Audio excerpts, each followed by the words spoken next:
Good morning students. आज हम class 12 की बिजनेस स्टडीज़ का जो चैप्टर फर्स्ट है वो रिवीजन करेंगे।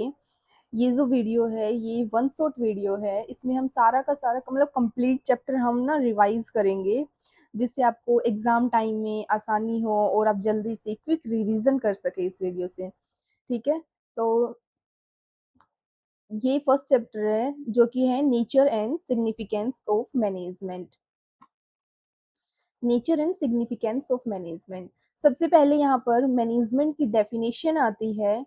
Management is not a thing. Management कोई चीज नहीं है बट अ प्रोसेस है। एक एक स्टेप वाइज स्टेप जो प्रोसेस होता है वो प्रोसेस है मैनेजमेंट। कोई एक सिंगल चीज नहीं है। स्टेप वाइज स्टेप जो प्रोसेस होता है वो है मैनेजमेंट।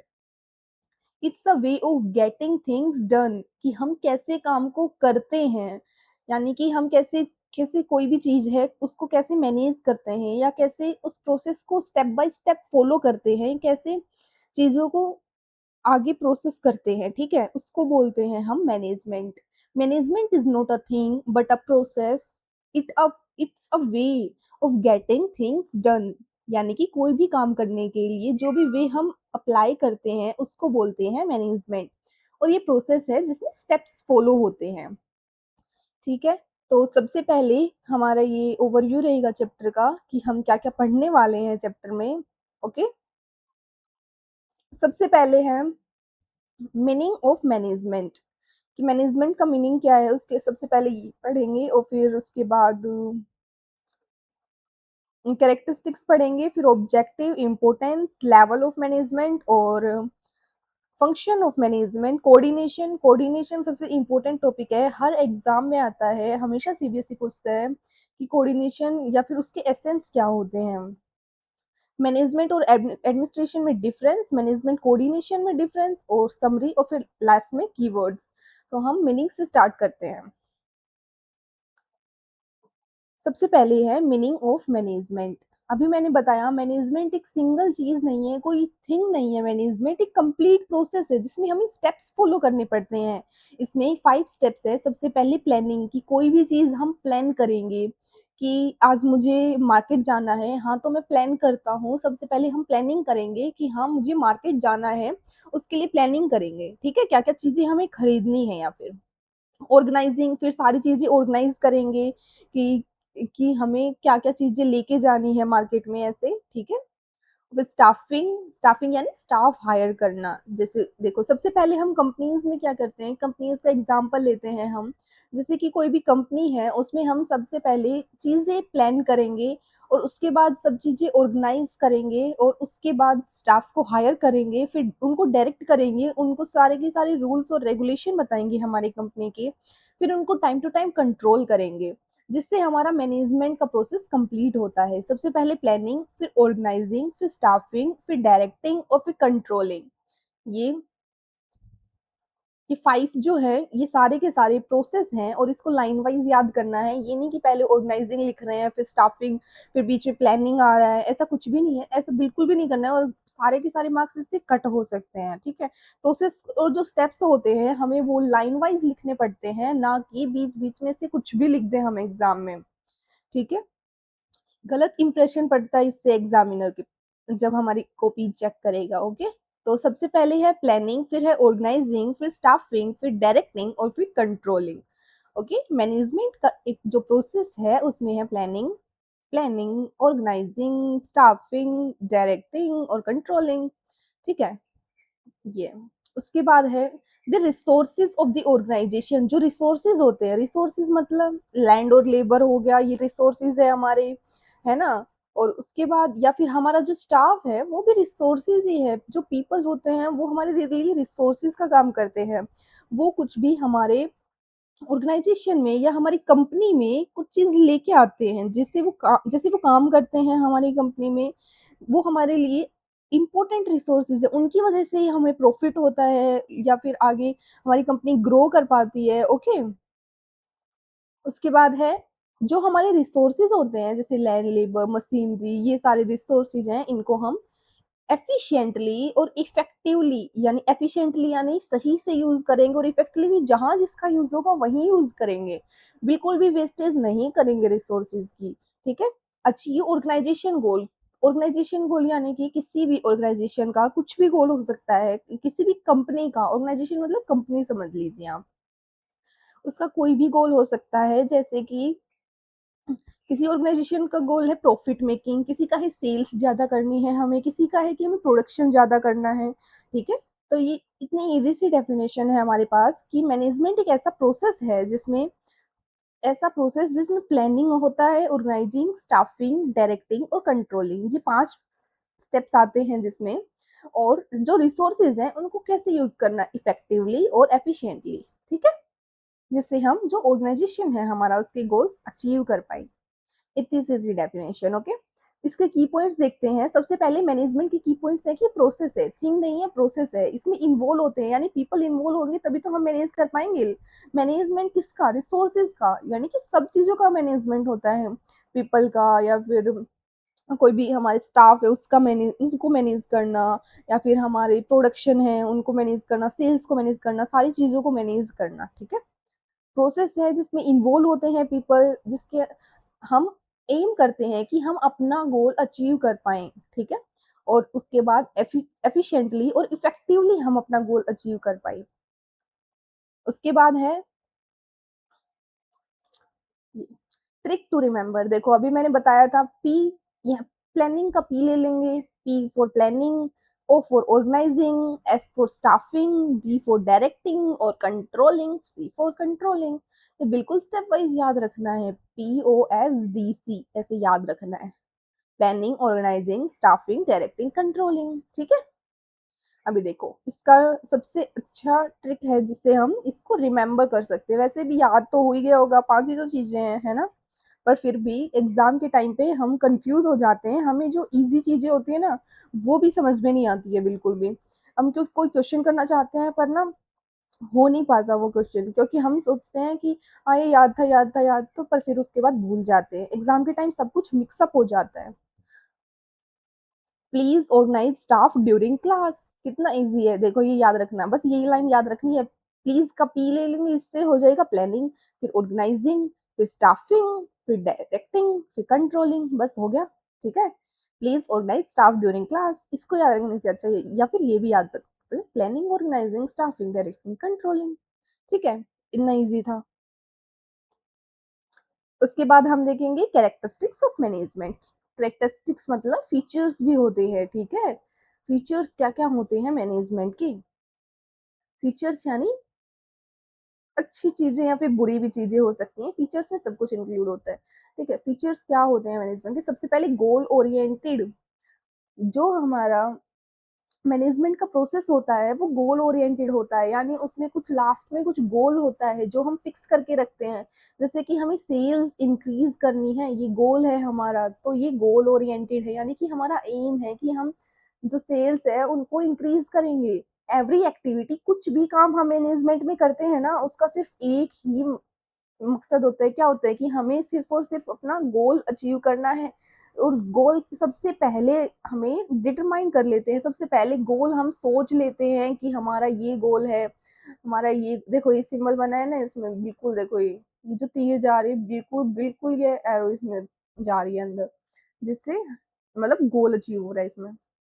इससे आप याद भी रख सकते हैं। ये देखो ये छोटे छोटे ये है ना, ये इमेजेस, इनसे हम एग्जाम में आसानी से हमको रिकॉल हो जाएंगे ये सारी की सारी चीजें। प्री डिटरमाइन, हम सबसे पहले से ही डिटरमाइन, पहले से ही सोच के रखते हैं कि हमारा गोल है। परवेसिव, परवेसिव यानी कि हमेशा, हर जगह, हर जगह। एग्जिस्ट एवरीवेयर, मैनेजमेंट हर जगह होना चाहिए, हर जगह एग्जिस्ट करता है। हर जगह दुनिया में किसी भी कोने में चले जाएं, यहाँ चले जाएं, इंडिया में है या फॉरेन में चले जाएं या जापान, ऑस्ट्रेलिया, कहीं भी चले जाएं, सब में मैनेजमेंट की जरूरत है। और सब में भी कहाँ, स्कूल हो चाहे वो कंपनीज हो चाहे बिजनेस हो चाहे हॉस्पिटल हो चाहे एनजीओ चाहे गवर्नमेंट की कुछ भी सर्विसेज हो, सब में मैनेजमेंट सबसे इम्पोर्टेंट है। ठीक है। तो सबसे पहले गोल ओरिएंटेड, फिर है pervasive, goal oriented, pervasive. Pervasive आपको याद रखना है, परवेसिव का मीनिंग है एवरीवेयर, हर जगह एग्जिस्ट करता है हमारा मैनेजमेंट। उसके बाद है मल्टी डायमेंशनल, यानी कि एक साथ बहुत सारी चीज़ें करता है। ये नहीं कि सिर्फ़ हम अपने एम तक पहुँच रहे हैं, बहुत सारी चीज़ें एक साथ हमें करनी पड़ती हैं। जैसे कि मैनेजेस वर्क, जैसे कि हम वर्क को मैनेज कर सकते हैं, लोगों को मैनेज कर सकते हैं। मैंने अभी बताया था ना, मैनेजमेंट किसी का भी हो सकता है, पीपल को भी कर सकते हैं। ऑपरेशन यानी कि प्रोडक्शन, डे टू डे जो एक्टिविटीज़ होती हैं हमारे बिज़नेस में, जैसे कि ऑपरेशंस, जो प्रोडक्शन होता है उनको बोलते हैं। मैनेजेस वर्क, पीपल और ऑपरेशन, यानी कि सारी चीज़ों को मैनेज करके चलता है। ये नहीं कि सिंगल चीज़ को मैनेज कर रहा है मैनेजमेंट, सारी चीज़ों को मैनेज करके चलता है। उसके बाद है कंटीन्यूअस प्रोसेस, यानी कि नेवर एंडिंग प्रोसेस। जैसे कि एक चीज़ को ए को मैनेज किया हमने, उसके बाद में बी को मैनेज करना पड़ेगा, फिर उसके बाद में फिर से इसमें चले गए, या फिर ए ही हमारे पास है, जैसे एक कंपनी है ए, ठीक है, उसको हम मैनेज करेंगे। अगर उसको बीच में नहीं छोड़ देंगे तो फिर उसके बाद वो वापस से लोग ऐसे ही काम करने लग जाएंगे, कोई भी ढंग से काम नहीं करेगा, कोई भी रूल्स रेगुलेशन फॉलो नहीं करेगा। उनको हमेशा मैनेज करना पड़ता है। अगर एक बार हमारा एक गोल कंप्लीट हो गया, जैसे हमारा एक गोल हमारा लास्ट तक कंप्लीट हो गया, जैसे कि हमने सोचा था कि हमने सेल्स इंक्रीज करनी है, सेल्स 10% से इंक्रीज करनी है हमारी कंपनी में इस साल।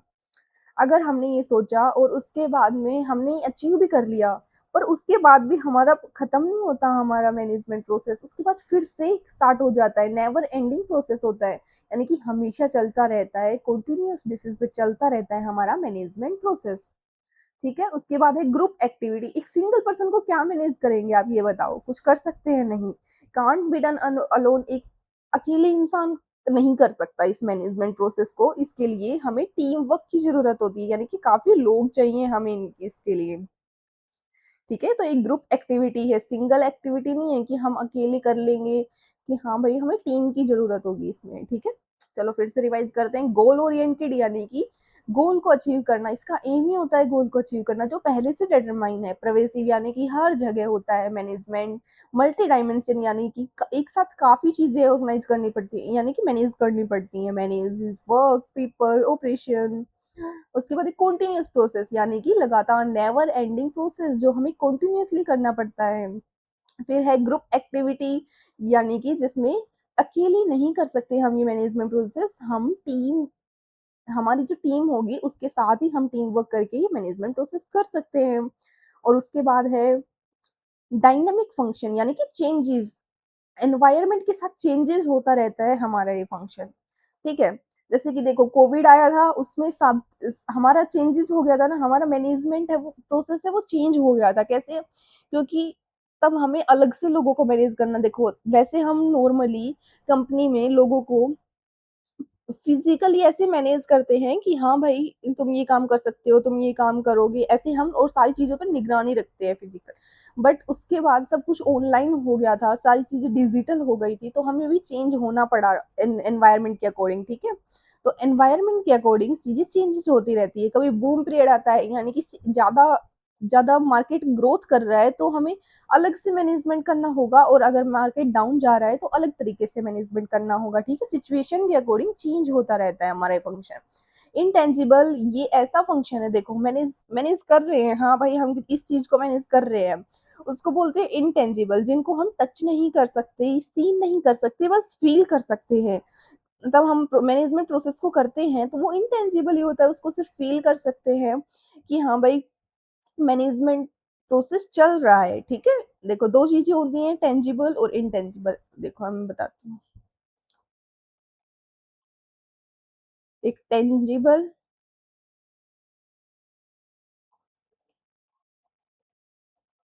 ठीक है, टेंजिबल यानी कि जिन चीजों को हम देख सकते हैं, ठीक है, सीन कर सकते हैं, फील भी कर सकते हैं, फील भी कर सकते हैं और टच भी कर सकते हैं।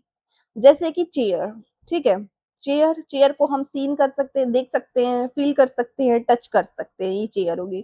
टेबल टेबल को हम फील कर सकते हैं, देख सकते हैं और टच भी कर सकते हैं, है ना, तो ये चेयर होगी, ये टेबल चेयर। ठीक है, ये एग्जांपल है टेंजिबल की। ठीक है, उसके बाद आता है हमारे पास इंटेंजिबल।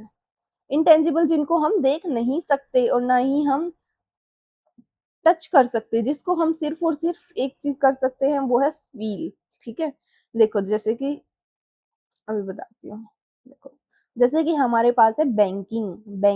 बैंक्स जो होते हैं वो सर्विसेज देते हैं। आपका अकाउंट ओपन हुआ है किसी भी बैंक में और आपको सर्विसेज प्रोवाइड की है बैंक ने, उसमें आपने आपने मतलब जो मनी है वो आपने ट्रांसफर करे एक बैंक से दूसरे बैंक पे, उसमें भी हम क्या कर सकते हैं, बस फील कर सकते हैं हाँ भाई इस बैंक से इसमें पैसे ट्रांसफर हो गए हैं, ठीक है। और उसको ना ही हम टच कर सकते, उसको जो सर्विस हो रही है उसको हम टच कर सकते हैं, नहीं कर सकते, ठीक है। बस फील कर सकते हैं। समझ गए? तो ये है टेंजिबल और इनटेंजिबल के बीच का डिफरेंस। अब नेक्स्ट चलते हैं। समझ आ रहा है सबको? नहीं आए तो आप बता देना सब। उसके बाद है objective of business, objective of management. चलो, मैनेजमेंट का ऑब्जेक्टिव क्या है, यानी कि किस ऑब्जेक्टिव से हम मैनेजमेंट करते हैं, कि हम हमारा तीन टाइप के ऑब्जेक्टिव हो सकते हैं कि हम क्यों मैनेजमेंट करना चाहते हैं, ठीक है। हमारा ऑब्जेक्टिव क्या है एंड में। सबसे पहले है management aims at achieving objective through.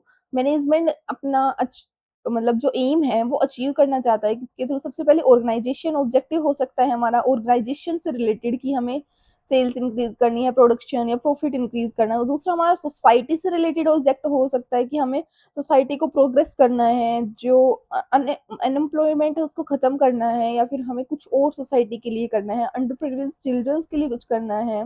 ये सब सोसाइटी के गोल्स होते हैं। पर्सनल गोल, खुद का गोल कि हम मुझे आगे लाइफ में बढ़ना है, मुझे थोड़ा और पैसा चाहिए, मुझे ये चीजें खरीदनी है, ये खरीदनी है, सब पर्सनल गोल होते हैं। तो थ्री टाइप के गोल्स होते हो सकते हैं, थ्री टाइप के ऑब्जेक्टिव हो सकते हैं हमारे। सबसे पहले है ऑर्गेनाइजेशन से रिलेटेड, फिर सोसाइटी से रिलेटेड, फिर खुद से रिलेटेड यानी पर्सनल, ठीक है। Management tries to achieve all three objectives together, but management जो प्रोसेस है वो सारे के सारे यानी कि तीनों गोल्स एक साथ अचीव करना चाहता है, ठीक है। मैनेजमेंट जो प्रोसेस है उसमें सारे के सारे तीनों के तीनों गोल्स एक साथ अचीव होने चाहिए।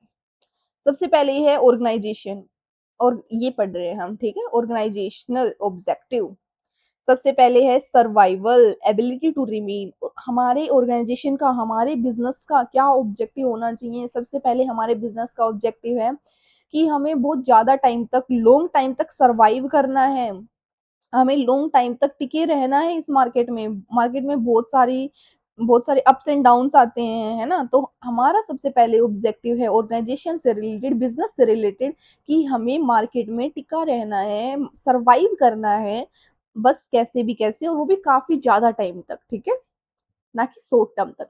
दूसरा है प्रॉफिट, कि हमें ज्यादा से ज्यादा प्रॉफिट कमाना है, ज्यादा से ज्यादा अर्न करना है, ताकि हम और प्रोडक्शन करें और ज्यादा प्रॉफिट करें। ये हमारा ऑर्गेनाइजेशन का गोल है।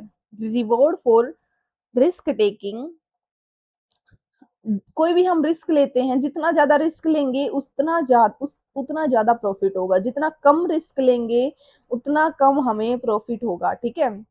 तो प्रॉफिट का मतलब है कोई भी रिवॉर्ड, यानी कि कोई भी हमें प्रॉफिट, यानी कि कोई भी रिवॉर्ड मिल रहा है, अगर रिस्क ले रहे हैं तो रिवॉर्ड मिलेगा, उसको बोलते हैं प्रॉफिट, बस नहीं है।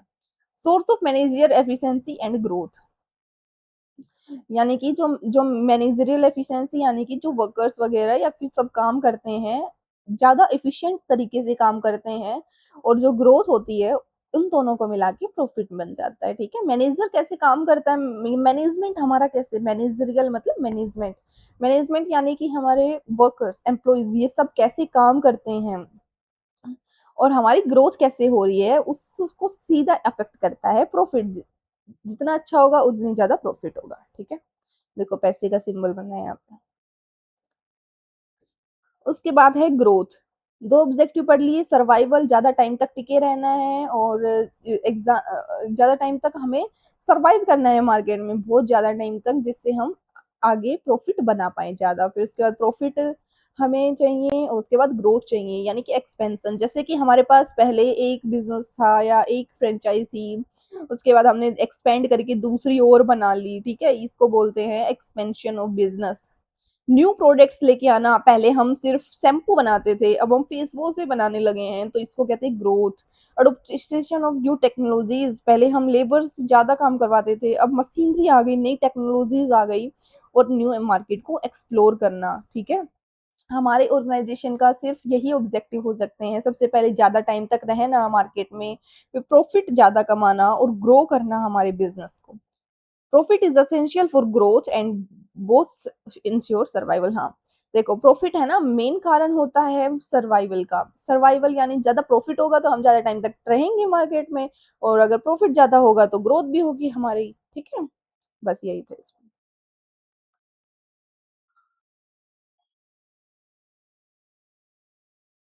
अभी हम पढ़ेंगे सेकंड। समझ आ रहा है सबको? अगर कोई भी डाउट हो तो आप कमेंट सेक्शन में बता सकते हैं। देखो सोशल है ना, ये सोशल पढ़ रहे हैं हम। पहले हमने ऑर्गेनाइजेशन पढ़ा था। सोशल यानी सोसाइटी से रिलेटेड कोई भी काम, यानी सोसाइटी से रिलेटेड कोई भी ऑब्जेक्टिव, क्या उद्देश्य है हमारा सोसाइटी से रिलेटेड। ठीक है, सबसे पहले गुड्स क्वालिटी, गुड्स यानी कि प्रोडक्ट्स, यानी कि अच्छी क्वालिटी के गुड्स हम प्रोवाइड करें किसको, सोसाइटी को, और वो भी सही प्राइस पर, रीजनेबल, कम से कम तो नहीं, चीप हो जाएंगे वो, रीजनेबल यानी कि हमारे जो कॉम्पिटिटर्स बेच रहे हैं उसी प्राइस पर हम प्रोवाइड करें गुड्स को। क्रिएट एम्प्लॉयमेंट अपॉर्चुनिटी, यानी कि ज्यादा ज्यादा, ये मैंने अभी बताया था कि ज्यादा ज्यादा हम एम्प्लॉयमेंट प्रोवाइड करें। पोल्यूशन को अवॉइड करें, ऐसा ऐसे नहीं करें कि हम पोल्यूट कर रहे हैं अपने कंट्री को, अपने एनवायरनमेंट को प्रोटेक्ट करना है हमें, एनवायरनमेंट को, सोसाइटी से रिलेटेड ये गोल है। कंट्रीब्यूट टुवर्ड्स इकोनॉमिक जो डेवलपमेंट है उसके लिए हमें कंट्रीब्यूट करना चाहिए। और एथिकल और फेयर प्रैक्टिसेस, यानी कि हमें कोई भी गलत काम नहीं करना अपने बिजनेस में या कुछ भी। Fulfil responsibility towards society, corporate social responsibility, CSR मतलब कॉर्पोरेट सोशल रिस्पॉन्सिबिलिटी। कॉर्पोरेट यानी कि business, social society, responsibility, responsibility society से रिलेटेड जो कंपनीज बिजनेस होते हैं उनकी क्या रिस्पॉन्सिबिलिटी होती है उनको फुलफिल करना। ठीक है, सीएसआर मैं आपको बता दूं, सीएसआर मतलब कॉर्पोरेट सोशल रिस्पॉन्सिबिलिटी होता है। इसमें हमें क्या होता है, हर हर साल यानी एनुअल लीव जो फाइनेंशियल ईयर होता है, 1 अप्रैल से 31 मार्च तक हमें क्या करना पड़ता है, जो भी मतलब कंपनीज होती हैं, बिजनेसेस होते हैं, उनको सोसाइटी को कुछ परसेंटेज अपने प्रॉफिट्स में से देना पड़ता है। ठीक है, उसको बोलते हैं सीएसआर।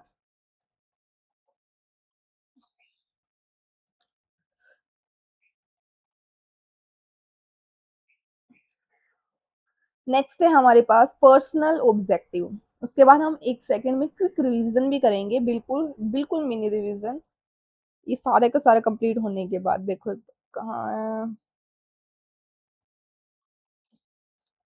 इधर तक अपना चैप्टर। ठीक है, ये देखो समरी, ये पढ़ेंगे उसके बाद में लास्ट में, जिससे 2 सेकंड में आपका रिवीजन हो जाएगा सारा का सारा। ठीक है, इतनी अच्छी वीडियो लेके आई हूँ मैं।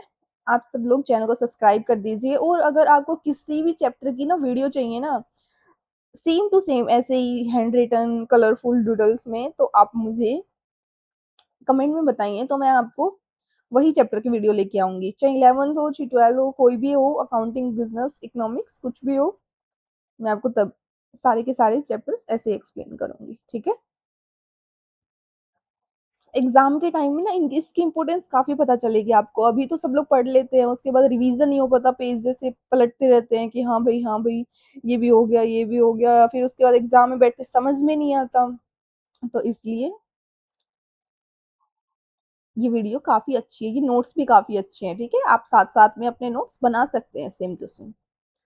पर्सनल ऑब्जेक्टिव, 3 ऑब्जेक्टिव थे, जैसे कि हमारा ऑर्गेनाइजेशन, फिर उसके सोसाइटी से रिलेटेड, फिर पर्सनल। ठीक है, पर्सनल खुद की क्या ऑब्जेक्टिव हो सकते हैं, यानी कि हम, मुझे अच्छी सैलरी मिले, मैं जॉब में सेटिस्फाई हो, यानी कि जॉब सेटिस्फेक्शन हो, कुछ भी झगड़े ना हो या फिर लड़ाइयाँ ना हो। ठीक है, जॉब से सेटिस्फाई हो, सैलरी अच्छी मिले, अपॉर्चुनिटीज मिली ग्रोथ की और प्रमोशन की, टाइम टू टाइम प्रमोशन मिले, इंक्रीमेंट मिले, रिकॉग्नाइजेशन और अप्रिसिएशन हो, यानी कि टाइम टू टाइम रिवॉर्ड्स मिले मुझे, एम्प्लॉय ऑफ द ईयर ये वगैरह रिवॉर्ड्स देते हैं ना, ये सब इसमें आते हैं। सेफ वर्किंग कंडीशन, यानी कि कोई भी हार्मफुल चीजें ना हो, और इक्विपमेंट्स पहन के, जैसे कि जो हेलमेट वगैरह होते हैं कंस्ट्रक्शन साइट्स पे, वो सब पहन के ही मुझे मतलब काम करना चाहिए वर्कर्स को, उसको बोलते हैं safe working conditions. Working condition safe होनी चाहिए, ट्रेनिंग और डेवलपमेंट, टाइम टू टाइम जो नई टेक्नोलॉजीज आती हैं उनकी ट्रेनिंग करवानी चाहिए, जिससे डेवलप हो एम्प्लॉयज। ठीक है, उसके बाद है इम्पोर्टेंस ऑफ मैनेजमेंट, यानी कि क्यों ज़रूरी है मैनेजमेंट। सबसे पहले achieving group goal, coordinates efforts of ensure goal achievement, यानी कि जो हमारा मैनेजमेंट प्रोसेस होता है वो ग्रुप गोल यानी कि टीम गोल्स जो होते हैं उनको अचीव करने में बहुत सारी हेल्प करता है, हमारे गोल्स को अचीव करने में। इंक्रीज एफिशिएंसी, एफिशिएंसी यानी वर्कर्स कितने टाइम में कितनी जल्दी और काम कर सकते हैं, कितने अच्छे तरीके से, ठीक है। Helps in getting maximum output, ज्यादा से ज्यादा काम कम से कम टाइम में कैसे कर सकते हैं और कम से कम कॉस्ट में, कम से कम प्राइस में कैसे काम कर सकते हैं वर्कर्स, इसको बोलते हैं increase efficiency. Maximum output, output यानी कि काम, ठीक है, विद मिनिमम कम से कम कॉस्ट में, कम से कम खर्चे में ज्यादा से ज्यादा आउटपुट कैसे निकल सकता है, इसको बोलते हैं increase efficiency. Create dynamic organization helps in adapting technologies in environment, dynamic यानी कि चेंजेस या और ऑर्गेनाइजेशन यानी कि जो भी चेंजेस होते हैं ऑर्गेनाइजेशन में उनको आसानी से जल्दी से कैसे अडोप्ट कर सकते हैं एनवायरनमेंट जैसे जैसे चेंज होता है। अचीव पर्सनल ऑब्जेक्टिव, जैसे कि इसमें पढ़ा हमने personal objective, provide growth, job satisfied development, ठीक है, खुद के गोल्स अचीव करने में। फिर उसके बाद है help in develop the society, society को कैसे डेवलप करेंगे, एम्प्लॉयमेंट से, इम्प्रूव लिविंग स्टैंडर्ड इम्प्रूव करेंगे और डेवलप इकोनॉमी करेंगे, जिससे हमारी ओवरऑल इकोनॉमी डेवलप हो जाएगी, उसको बोलते हैं इम्पोर्टेंस ऑफ मैनेजमेंट। ठीक है, ये सब है, ये भी पढ़ा था हमने, ये सब सेम ही है, कुछ इसमें अलग तो है नहीं, है ना। आप तब इसको रिवाइज कर सकते हैं आराम से। अभी हम इतनी देर से भाई बोले जा रहे हैं कि जो मैनेजमेंट है वो दो वर्ड से मिलके बना है, इफेक्टिवनेस एफिशिएंसी, इफेक्टिवनेस एफिशिएंसी। मुझे कुछ समझ नहीं आ रहा है भाई, इफेक्टिवनेस और एफिशिएंसी ये दोनों सेम सेम लग रहे हैं, ऐसे ऐसे सेम लिख रहा है यार, इसमें कुछ समझ ही नहीं आ रहा है मुझे। चलो तो अब समझते हैं, सबसे पहले इफेक्टिवनेस फिर एफिशिएंसी। ओके, इफेक्टिवनेस सबसे पहले है डूइंग राइट थिंग्स, यानी कि सही काम करना। एफिशिएंसी डूइंग थिंग्स राइट, ठीक है, डूइंग द राइट थिंग्स यानी कि सही काम करना, डूइंग थिंग्स राइट काम सही करना, सेम ही है ये दोनों भी, पर हम इसके डिफरेंस पढ़ेंगे जिससे हमें आ जाएगा, हो जाएगा रिवाइज, है ना।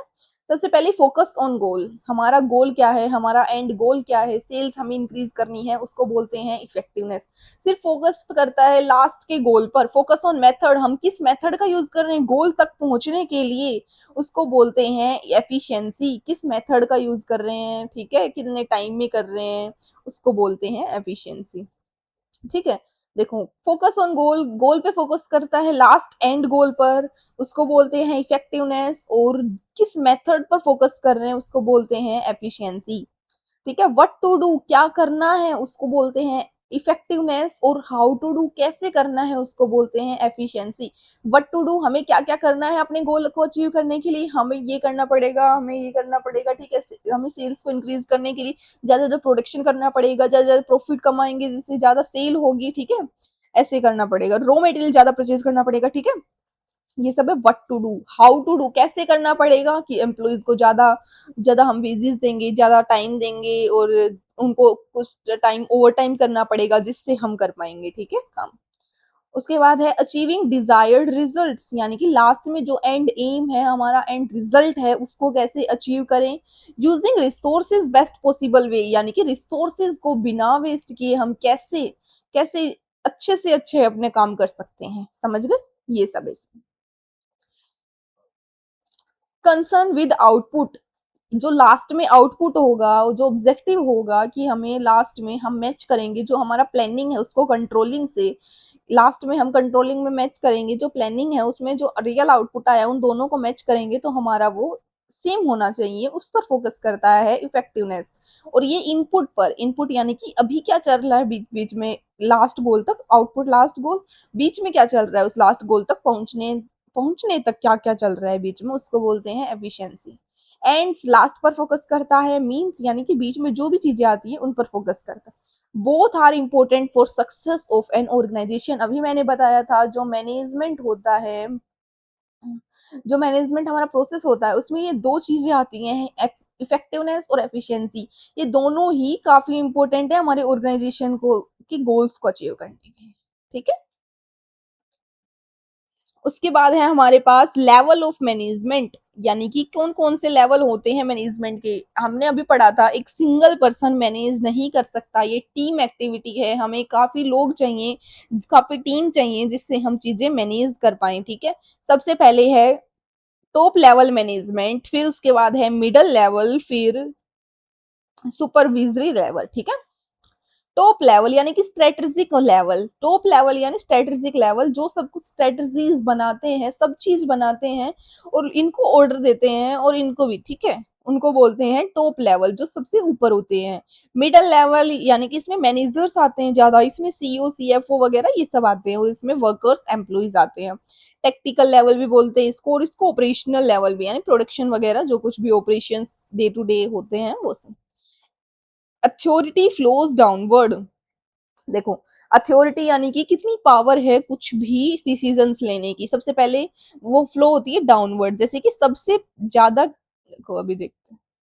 देखो अथॉरिटी फ्लोज डाउनवर्ड, सबसे ज्यादा किसके पास अथॉरिटी होती है, टॉप लेवल के पास होती है, इसके पास सबसे ज्यादा पावर होती है कि, सबसे ज्यादा पावर होती है कि ये ये मतलब इनको इनको दे सकते हैं, अपने डिसीजन सुना सकते हैं और इनको ऑर्डर्स दे सकते हैं। इसके पास सबसे ज्यादा पावर होती है टॉप लेवल के पास अथॉरिटी, इसके पास थोड़ी कम, इसके पास सबसे कम अथॉरिटी लेवल की। ठीक है। इंफॉर्मेशन फ्लोज अपवर्ड, कि कोई भी इंफॉर्मेशन देनी है तो ये देखो ये इससे बताएंगे, इंफॉर्मेशन यानी कि कोई भी बात बतानी है। ठीक है।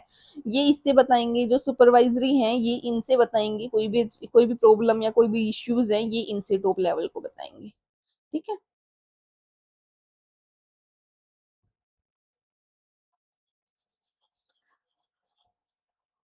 एक बार फिर से देखते हैं हम इसमें, जो अथॉरिटी है वो नीचे तक फ्लो होती है, यानी कि डाउनवर्ड फ्लो होती है, इसके पास सबसे ज्यादा अथॉरिटी है, इनके पास अथॉरिटी यानी पावर। ठीक है। इनके पास कम होती है, यानी कि ऑर्डर देने की अथॉरिटी। उसके बाद इंफॉर्मेशन, कोई भी इंफॉर्मेशन या थिंग है इनको बतानी है, इनको इनको इन्फॉर्म करनी है तो ये इनको इन्फॉर्म करेंगे, कोई भी दिक्कत है ये इनको इन्फॉर्म करेंगे। बस ये अपवर्ड ये डाउनवर्ड हो गया, इतना ही था।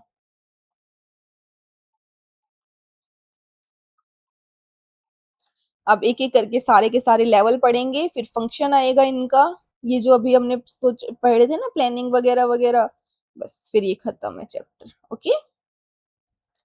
सबसे पहले है टॉप लेवल मैनेजमेंट, यानी मैंने अभी बताया था सीईओ और ये मैनेजिंग डायरेक्टर, चेयरमैन, प्रेसिडेंट और ये वाइस प्रेसिडेंट, ये सब आते हैं टॉप लेवल में, यानी कि सबसे ऊपर वाले लेवल में। ये क्या करते हैं, पॉलिसीज बनाते हैं, प्लान्स बनाते हैं कि क्या क्या प्लानिंग होनी चाहिए, क्या क्या पॉलिसीज होनी चाहिए हमारी कंपनी में, सेट्स करते हैं ऑर्गेनाइजेशन का इस ईयर क्या ऑब्जेक्टिव रहेगा, ये सब कुछ सेट करते हैं।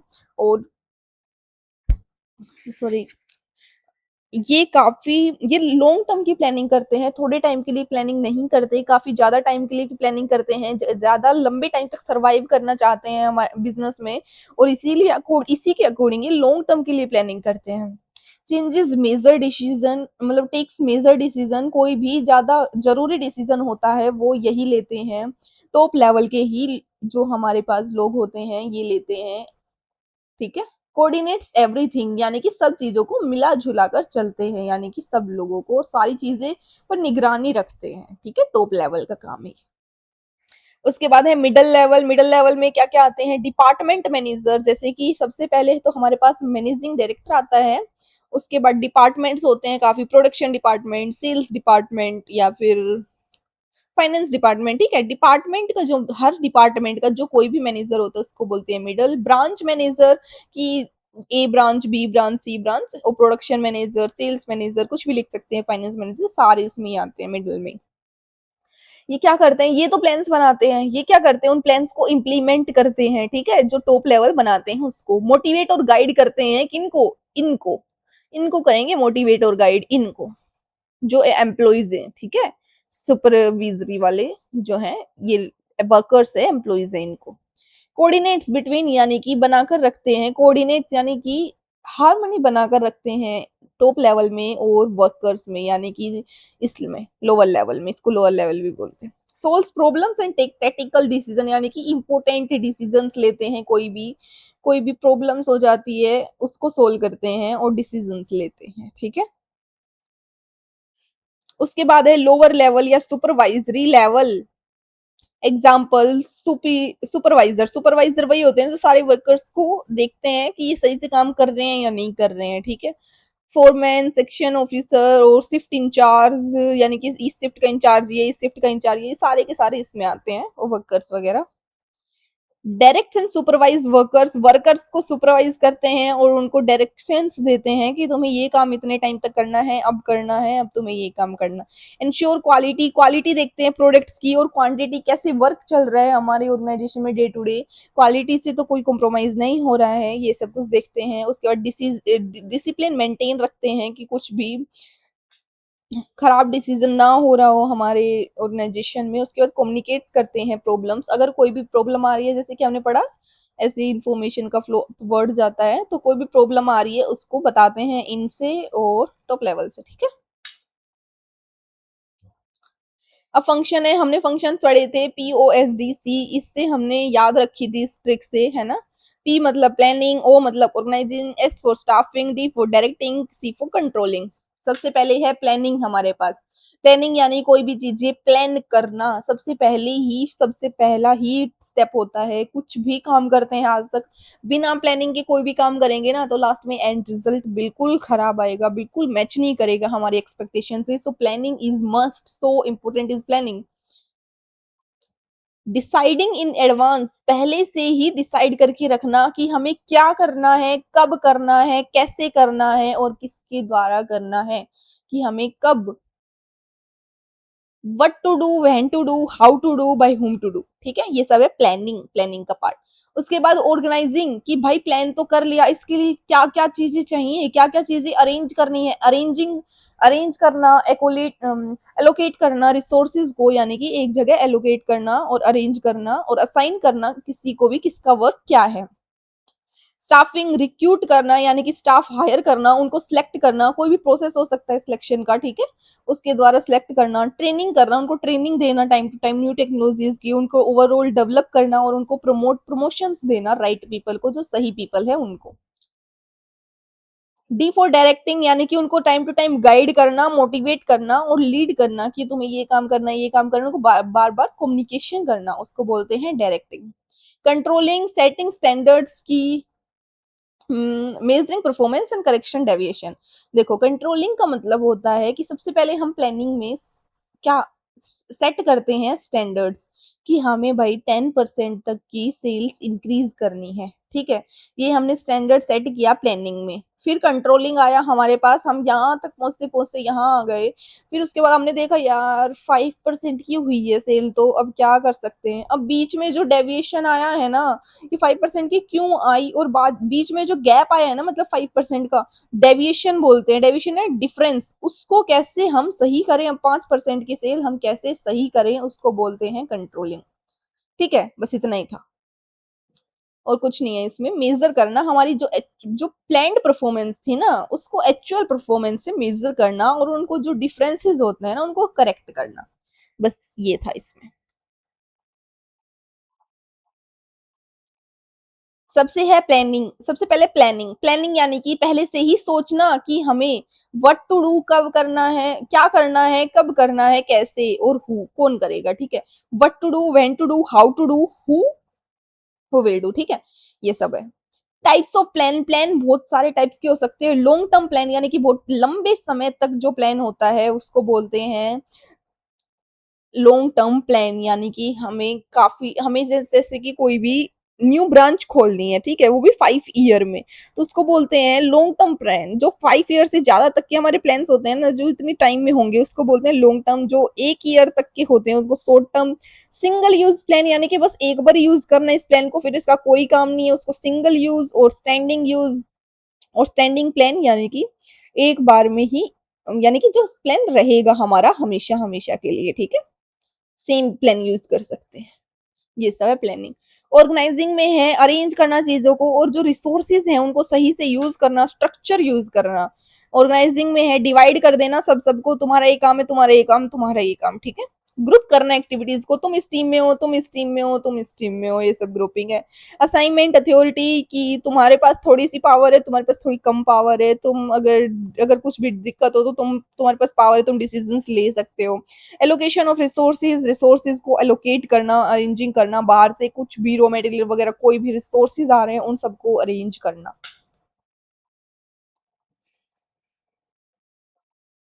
अभी थोड़ा सा बच्चा है बस। उसके बाद है स्टाफिंग हमारे पास। स्टाफिंग मतलब स्टाफ हायर करना, फाइंडिंग सही पर्सन ढूंढना, जैसे कि कोई भी जॉब है उसके लिए सही एम्प्लॉय, सही पर्सन को ढूंढना, उसको हम बोलते हैं स्टाफिंग। ठीक है, finding right person for the right job is staffing. आप लिख सकते हैं finding right person for the right job is staffing. ठीक।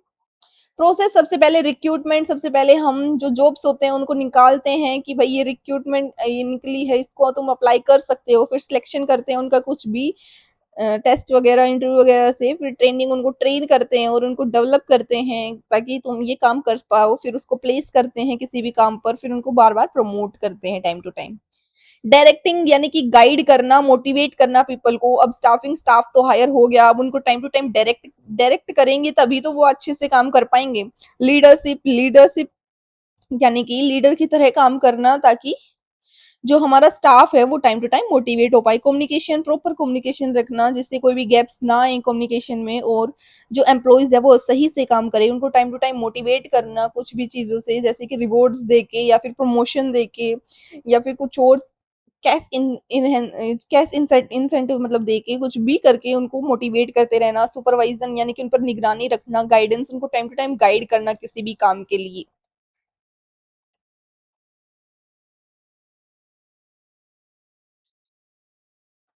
डायरेक्टिंग हो गया। अब लास्ट में आता है हमारे पास कंट्रोलिंग। कंट्रोलिंग तो मैंने आपको इतने अच्छे से समझा दिया था ना अभी, कि हमारी जो एक्चुअल परफॉर्मेंस है, जो हमारी रियल में परफॉर्मेंस आई है, वो क्या हमारे जो स्टार्टिंग में हमने प्लान की थी उस परफॉर्मेंस से मैच करती है या फिर नहीं।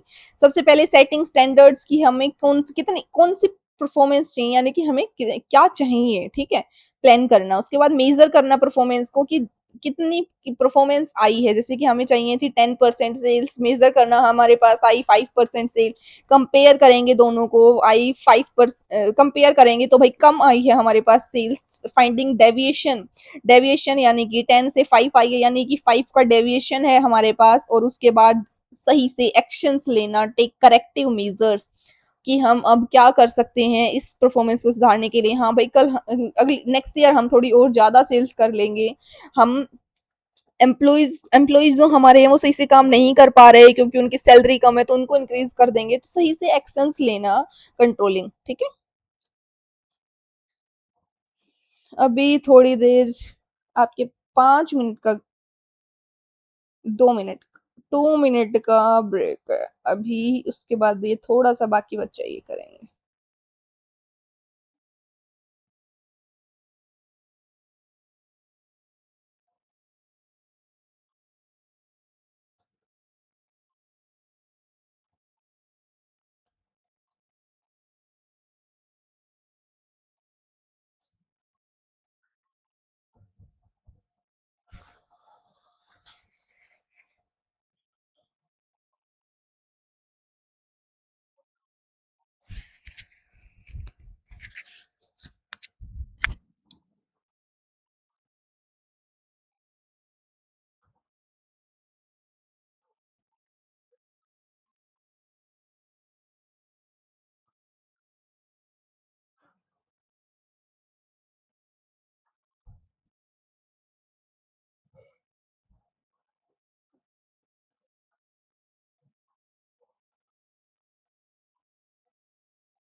Hello, we are back, guys. तो अब हम पढ़ेंगे coordination. Okay,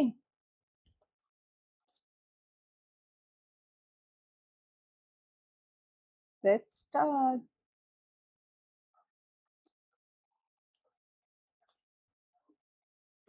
coordination is a process. जैसे कि मैनेजमेंट एक प्रोसेस है, कोऑर्डिनेशन भी सेम वैसे ही प्रोसेस है. ओके, कोऑर्डिनेशन एक प्रोसेस है जिसमें सिंक्रोनाइजिंग द एक्टिविटीज, यानी कि एक्टिविटीज एक के बाद एक सिंक्रोनाइज करना. ठीक है, different departments and individuals to achieve organisation goal. ठीक है, सिंक्रोनाइजिंग करना एक्टिविटीज को, जो भी अलग अलग डिपार्टमेंट्स एक्टिविटीज हैं, एक ऑर्गेनाइजेशन गोल बन सके इससे. ठीक है, यानी कि हार्मोनी से यूनिटी लेके आना ऑर्गेनाइजेशन में और सारी एक्टिविटीज परफॉर्म करना. ठीक है, अलग अलग डिपार्टमेंट्स हैं, जैसे कि ये फाइनेंस डिपार्टमेंट है, ये सेल्स है, ये प्रोडक्शन है. ठीक है, ये सब क्या करेंगे, यूनिटी क्रिएट करेंगे, एकता क्रिएट करेंगे, यानी कि एक होके चलेंगे और एक्शंस को परफॉर्म करेंगे. उसको बोलते हैं कोऑर्डिनेशन. ये साथ में कोऑर्डिनेट करके काम करना, ऑर्गेनाइजेशन का गोल अचीव करना, बस.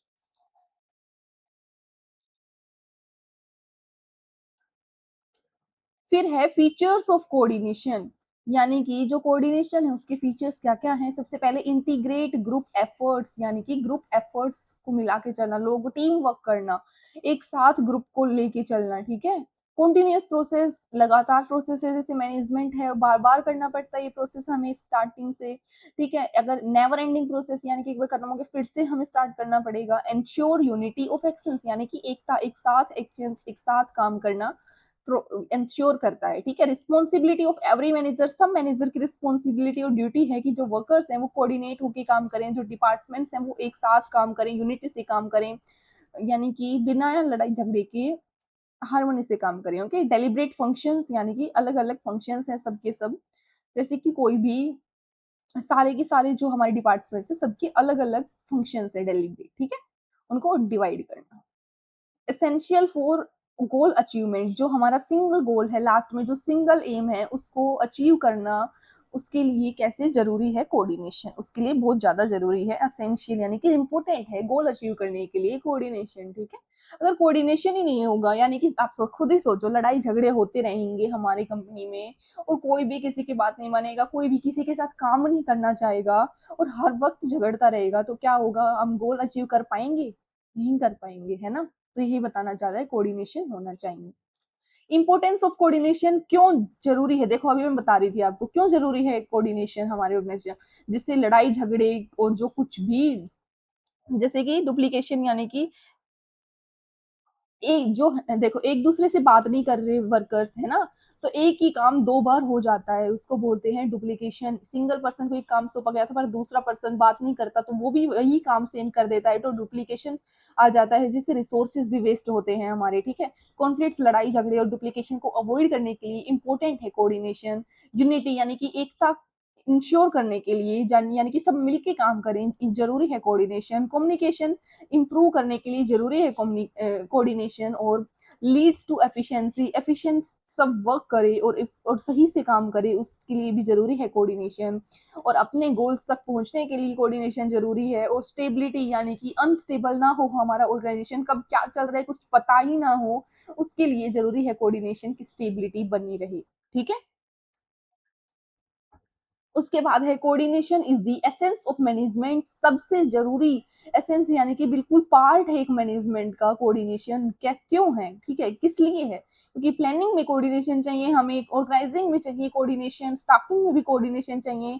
कोऑर्डिनेशन यानी हार्मनी, एकता, एक साथ मिलकर काम करना, ये प्लानिंग में भी चाहिए हमें, ऑर्गेनाइजेशन में जरूरी है कोऑर्डिनेशन, स्टाफिंग में जरूरी है, डायरेक्टिंग में है, कंट्रोलिंग में है. और हमारे पास विदाउट कोऑर्डिनेशन, बिना कोऑर्डिनेशन के, बिना कोऑर्डिनेशन के हमारे पास क्या हो गया, बिना कोऑर्डिनेशन के हम कोई भी फंक्शन सही से परफॉर्म नहीं कर सकते, चाहे वो प्लानिंग हो, चाहे ऑर्गेनाइजिंग, चाहे स्टाफिंग, चाहे डायरेक्टिंग, चाहे कंट्रोलिंग. कॉन्फ्लिक्ट्स रहेंगे ही रहेंगे, लड़ाई झगड़े करते ही रहेंगे वर्कर्स, अगर कोऑर्डिनेशन नहीं होगी, एक दूसरे के साथ यूनिटी नहीं होगी, तो बिना कोऑर्डिनेशन के हम कुछ भी नहीं कर सकते मैनेजमेंट में. So coordination is essence of management. Question आएगा, why coordination is called essence of management, cause planning require coordination, ये सब आपको लिख देना है। Without coordination functions can't be perform, ठीक है। उसके बाद है मैनेजमेंट और एडमिनिस्ट्रेशन की, जो मैनेजमेंट और एडमिनिस्ट्रेशन होते हैं उनमें क्या डिफरेंसेस होते हैं। सबसे पहले मैनेजमेंट जो होते हैं पॉलिसीज बनाता है, एग्जीक्यूट करता है, यानी कि आगे एग्जीक्यूट करता है, चलाता है, ठीक है। आगे पॉलिसीज कैसे वर्क करेगी उसको बोलते हैं मैनेजमेंट। एडमिनिस्ट्रेशन पॉलिसीज कैसे बनेंगी, कैसे बनाते हैं पॉलिसीज, उसको बोलते हैं एडमिनिस्ट्रेशन। मिडल और जो लोअर लेवल होते हैं वो मैनेजमेंट परफॉर्म करते हैं, एडमिनिस्ट्रेशन यानी कि फॉर्म करते हैं पॉलिसीज को, उसको बोलते हैं टॉप लेवल। टॉप लेवल के सीईओ सीएफओ एडमिनिस्ट्रेशन करते हैं, ठीक है। इम्प्लीमेंट करते हैं हम डिसीजंस को, डिसीजंस आगे कैसे काम करेंगे उनको लागू करते हैं कौन, मैनेजमेंट, ठीक है। और डिसीजंस को बनाते कौन है, administration. Concern with doing things right, काम कैसे सही हो सकता है उसके उसके साथ कंसर्न रहते हैं। Concerns with the right things, कि क्या चीज सही है ऑर्गेनाइजेशन के लिए, वो होता है एडमिनिस्ट्रेशन का काम। और आगे सही से काम कैसे करना है वो है मैनेजमेंट का काम। क्या चीजें सही हैं ऑर्गेनाइजेशन के, वो है एडमिनिस्ट्रेशन का काम, ठीक है। ये एग्जीक्यूट करते हैं कोई भी पॉलिसी, ये बनाते हैं, ये कैसे चलाते हैं उन पॉलिसीज को। ये टॉप लेवल है, ये मिडल लोअर लेवल है, ये डिसीजंस लेते हैं और ये उनको आगे तक लेके जाते हैं डिसीजंस को जो ये लेते हैं। और ये कैसे क्या चीज सही है हमारे ऑर्गेनाइजेशन के लिए, वो एडमिनिस्ट्रेशन का काम होता है। और आगे चीजें कैसे सही से काम करनी है उसको बोलते हैं मैनेजमेंट। उसके बाद है मैनेजमेंट एंड कोऑर्डिनेशन, ठीक है। कोऑर्डिनेशन सिर्फ एक फंक्शन है, एक काम है कोऑर्डिनेशन। और मैनेजमेंट का वो प्रोसेस है, 5 स्टेप्स का प्रोसेस है हमारे पास कोऑर्डिनेशन का। और सॉरी मैनेजमेंट का 5 स्टेप्स का प्रोसेस है, प्लानिंग से लेके कंट्रोलिंग तक। और जो कोऑर्डिनेशन है वो सिर्फ एक सिंगल फंक्शन है जो परफॉर्म करना पड़ता है। इसमें 5 फंक्शंस होते हैं, इस ये एसेंस ऑफ मैनेजमेंट होता है, ठीक है। ये बोर्ड कॉन्सेप्ट है, ज्यादा बड़ा कॉन्सेप्ट होता है मैनेजमेंट, और ये नैरोवर है। ये है मैनेजमेंट, ठीक है। और ये है कोऑर्डिनेशन। समझ में आ गया। और मैनेजमेंट में 5 चीजें होती हैं, ये जो बताया था। गोल ओरिएंटेड, यानी कि गोल तक पहुंचने के लिए हमें मैनेजमेंट की जरूरत होती है, और गोल को अचीव करने के लिए तो हमें कोऑर्डिनेशन की जरूरत होती है, ठीक है। उसके बाद रैपिड समरी है, और उसके बाद ये इंपॉर्टेंट कीवर्ड्स हैं, बस खत्म फिर हमारा। सबसे पहले समरी देख लेते हैं। सबसे पहले हमने पढ़ा था मैनेजमेंट एक प्रोसेस है, थिंग नहीं है। और मैनेजमेंट में 5 चीजें आती हैं सबसे पहले। चलो अभी हम कर पढ़ते हैं। हाँ, देखो, सबसे पहले हमारे पास मैनेजमेंट क्या है। मैनेजमेंट एक प्रोसेस है, ठीक है। मैनेजमेंट प्रोसेस है, मैनेजमेंट में 5 चीजें आती हैं, ठीक है। प्लानिंग, ऑर्गेनाइजिंग, स्टाफिंग, डायरेक्टिंग और कंट्रोलिंग। कैरेक्टरिस्टिक्स 7 कैरेक्टरिस्टिक्स हमने पढ़े थे। ऑब्जेक्टिव हमने 3 पढ़े थे, जिसमें हमारा क्या था, organization objective, social objective, personal objective, 5 importance पढ़े थे हमने। और 3 लेवल पढ़े थे, टॉप लेवल, मिडल लेवल और जो लोअर लेवल होता है वो पढ़ा था। फंक्शंस भी हमारे वही हैं, सेम वही, प्लानिंग, ऑर्गेनाइजिंग, कोऑर्डिनेशन क्या एसेंस ऑफ मैनेजमेंट है, खत्म, ठीक है। ये सारे चैप्टर की समरी थी, आप जल्दी से रिवाइज कर सकते हैं इसको ऐसे, ठीक है। अब नेक्स्ट है हमारे पास इंपोर्टेंट कीवर्ड। सबसे पहले आता है एफिशिएंसी, ठीक है। सबसे पहले आता है एफिशिएंसी, कैसे एफिशिएंटली हम कोई काम करते हैं उसको बोलते हैं एफिशिएंसी। और उसके बाद आता है इफेक्टिवनेस, फिर कोऑर्डिनेशन जो सेंस ऑफ मैनेजमेंट है, गोल ओरिएंटेड और pervasive, multi dimensional, continuous process होता है, ग्रुप एक्टिविटी होता है, टीम एक्टिविटी, डायनेमिक चेंजेस होते रहते हैं, intangible, no touch, not seen, only can feel. और ऑब्जेक्टिव क्या क्या, ऑब्जेक्टिव के गोल्स होते हैं, POSDC, planning, organizing, staffing, directing, controlling. ये आपका था कंप्लीट चैप्टर, ओके। जो इंपॉर्टेंट कीवर्ड्स मैंने इसीलिए लिखे हैं, ये सब कीवर्ड्स आपको एग्जाम में यूज करने हैं, खुद से बनी बनाई चीजें यूज नहीं करनी।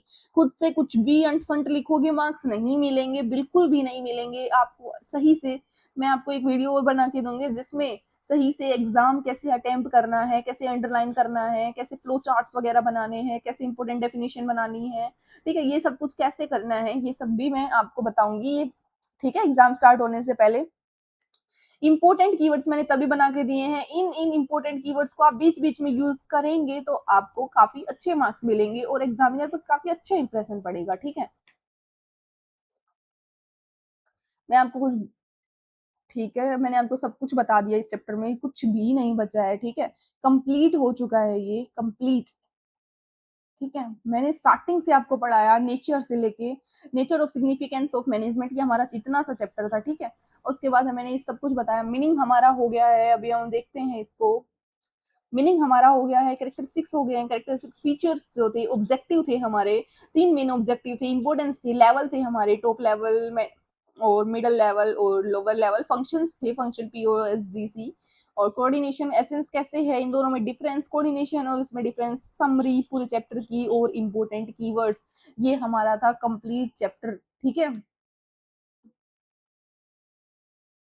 आई होप आप सबको वीडियो अच्छी लगी होगी और सारा चैप्टर आपको समझ में आया होगा।